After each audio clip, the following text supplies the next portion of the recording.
guys, namaku Hidayah. Halo guys, nama aku Disa.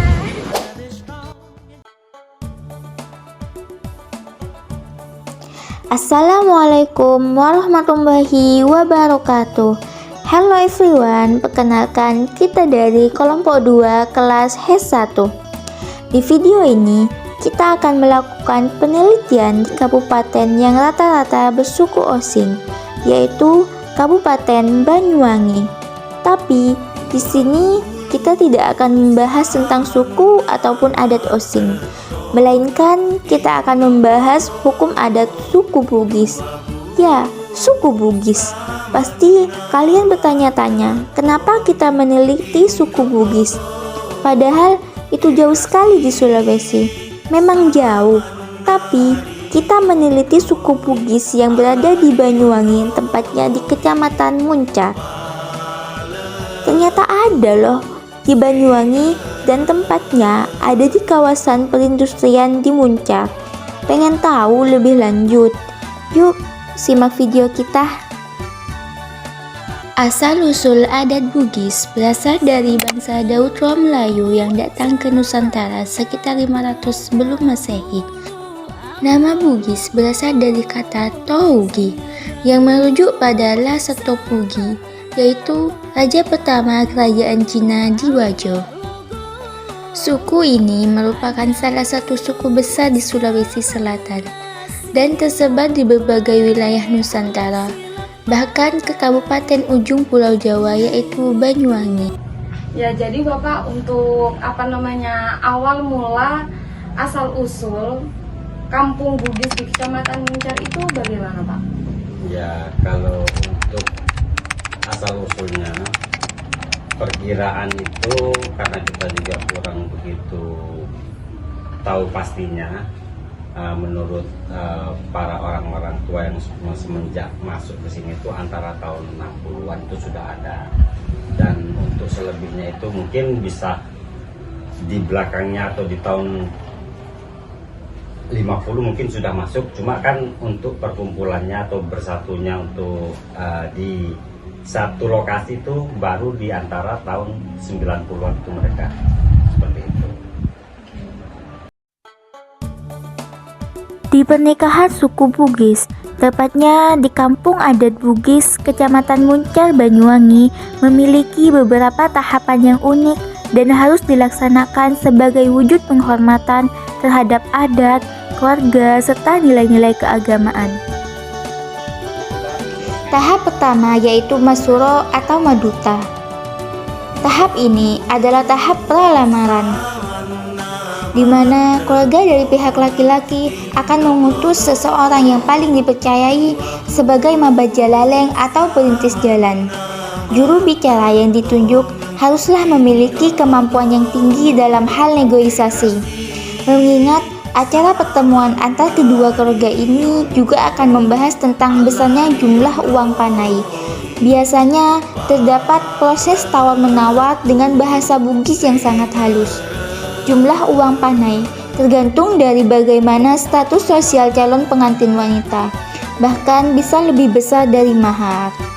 Jika lamaran tersebut telah diterima dengan baik oleh keluarga sang perempuan, maka tahap berikutnya adalah memutuskan segala hal tentang keperluan pernikahan, atau yang biasa disebut dengan Mapetu Ada.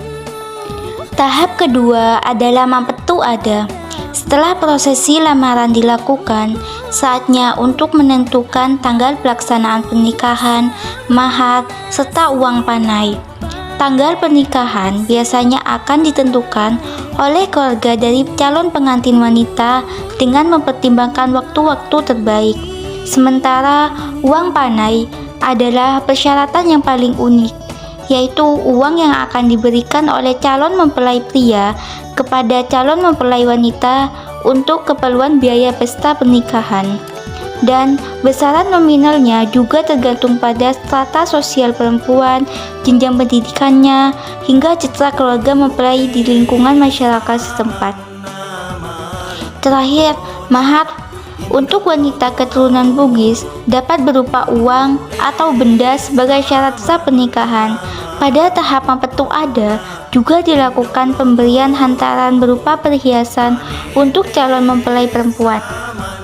Tahap ketiga, mapendek dui, merupakan tahapan penting dalam pernikahan adat Bugis yang berfokus pada penyerahan uang panai dari mempelai pria kepada keluarga mempelai wanita sebagai simbol keseriusan, tanggung jawab, dan penghormatan. Prosesi ini dilakukan setelah kesepakatan adat atau mempetuk adat tercapai, di mana jumlah uang panai dan bentuk pemberian lainnya telah disepakati. Penyerahan biasanya berlangsung di rumah mempelai wanita dengan suasana khidmat dan disaksikan keluarga besar kedua belah pihak. Selain uang panai, kadang disertakan barang tambahan seperti perhiasan atau kebutuhan lain.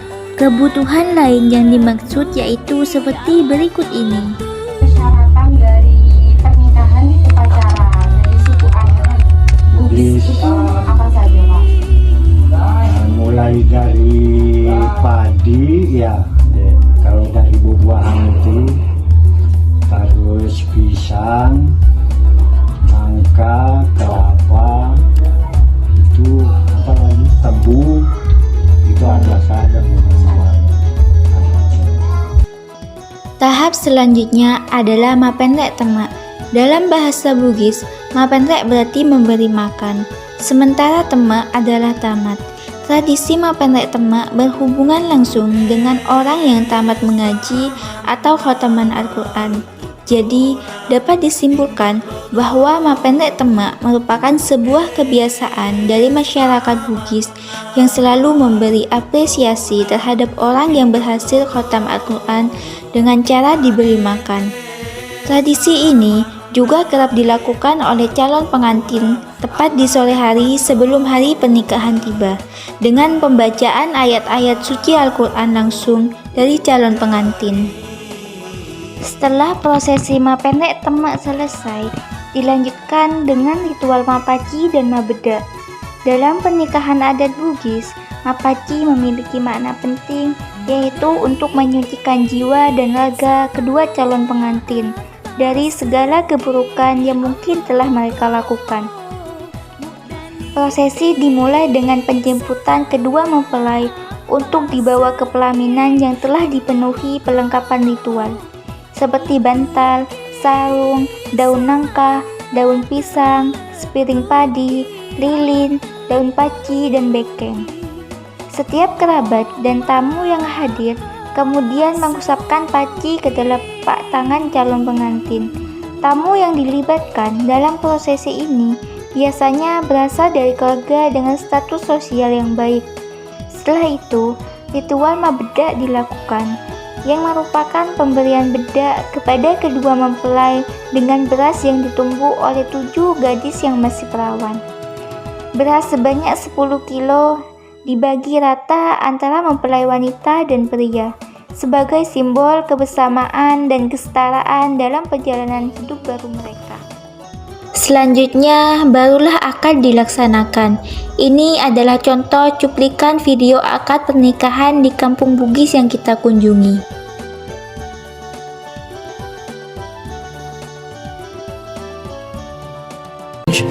Qabiltu nikahaha wa tasbijaha bil mahril madhkur halan. Selanjutnya, mapasi kerawa. Setelah akad nikah, sang mempelai pria akan dituntun untuk menuju kamar pribadi pengantin guna menemui istri yang telah dipinangnya. Tradisi ini diawali dengan proses mengetuk pintu sebagai bentuk permintaan izin untuk memasuki kamar. Momen pertemuan dari kedua mempelai inilah yang nantinya akan menjadi puncak dari ritual mapasi kerawa. Pertama-tama, pasangan mempelai akan melakukan sentuhan pertama dengan status yang sah sebagai suami istri. Sentuhan lembut itu dimulai dari area pundak yang menyimbolkan kesetaraan dalam biduk rumah tangga, kemudian diteruskan ke area ubun-ubun, dada, atau perut. Setelah itu, kedua mempelai akan dipakaikan sarung yang telah dijahit dengan maksud agar kehidupan pernikahan mereka senantiasa terjaga. Acara pun dilanjutkan dengan prosesi sungkem kepada pihak orang tua atau orang yang dituakan. Tahap terakhir yaitu maparola. Ini adalah kunjungan balasan dari mempelai wanita yang bertandang ke kediaman pihak mempelai laki-laki. Ia mengunjungi keluarga suaminya seraya membawa sarung tenun sebagai bentuk hadiah pernikahan bersama iring-iringannya. Itulah beberapa tahapan pernikahan di suku adat Bugis yang kami dapatkan dari penelitian kemarin. Setiap tahapan mencerminkan nilai-nilai luhur seperti tanggung jawab, penghormatan, dan persatuan keluarga. Dengan menjaga adat ini, masyarakat Bugis tidak hanya merayakan ikatan pernikahan, tetapi juga melestarikan warisan budaya yang kaya dan penuh filosofi. Sekian dari kami. Wassalamualaikum warahmatullahi wabarakatuh.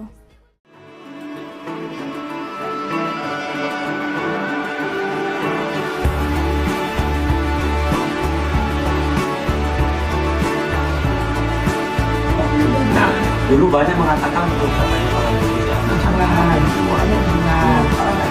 padahal uang yang kita naikkan itu, penaik uang itu tadi untuk semua biaya kebutuhan pesta.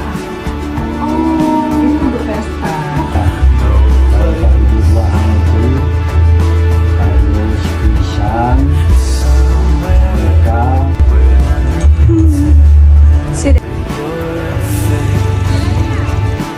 Halo guys, mana si Hidayah? Hidayah nggak kelihatan.